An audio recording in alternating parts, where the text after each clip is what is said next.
If I filmed yesterday, the only thing I would have said would have been Mondays are hard, and then ended the video. Because Mondays are hard. That's why I didn't film. I tried, as in, alala ko siya right before going to bed, like, oh, I didn't film.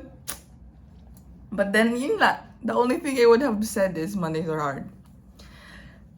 So is that gonna be like my designated break? It started so hard and it ended well with me super sleepy na. But yeah, that's Monday for you.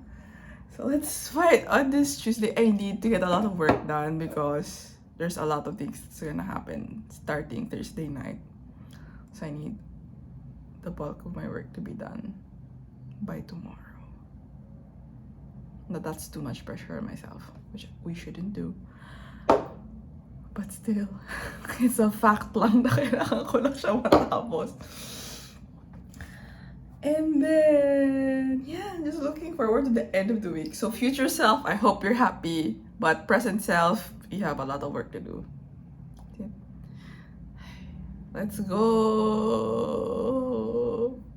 I'll go make breakfast now. That's all. Actually, I also don't know kung may time limit ba yung... I think there shouldn't be. Feeling ko sa phone ko lang siya, if mag-upload ako sa phone, nagiging shorts siya kapag maikli yung video. But probably not if naka-landscape. I don't know. Logistics of it all. What else? Oh, I didn't... Hindi, nag-film ako ng Sunday after. After the run.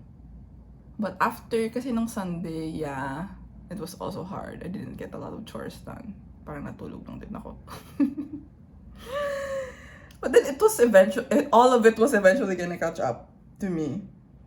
It was such a busy week, just in terms of other stuff also last week. So yeah.